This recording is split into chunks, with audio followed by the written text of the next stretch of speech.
the legend of the Crooked Man in the Woods. In the heart of the Blackthorn Forest, where the trees grew so dense that sunlight barely touched the ground, the villagers of Eldermore whispered of the Crooked Man. He was no ordinary figure, they said, a shadow that moved against the wind, his silhouette bent like a gnarled branch, his eyes glowing like embers in the dusk. No one knew his origins, but the tales stretched back generations, each one more chilling than the last. Long ago, Eldermore was a thriving hamlet, its people content and its fields bountiful. But one autumn, a stranger arrived, a tall man with a twisted spine and a voice like dry leaves. He offered the villagers a deal, endless prosperity in exchange for a single sacrifice. Desperate after a season of blight, they agreed, though none would speak of what they gave. The stranger vanished, and the village flourished as promised. Yet, every decade, someone would disappear into the woods, never to return. By the time Lila was born, the Crooked Man was a bedtime story to scare children into obedience. At 16, she scoffed at the tales, her courage outpacing her caution.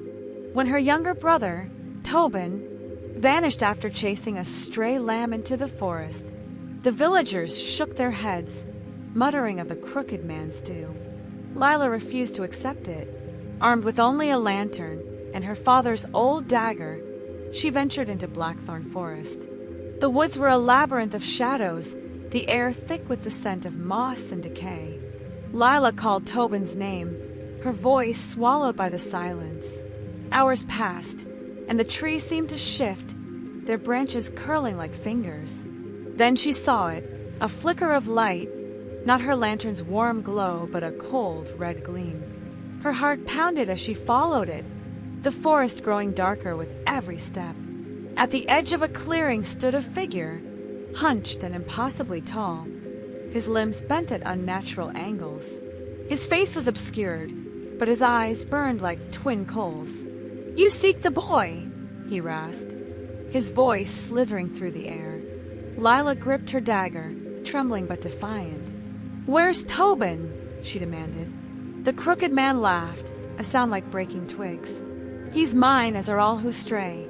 The village owes me, girl, a debt unpaid for centuries." Lila's mind raced, piecing together the old stories.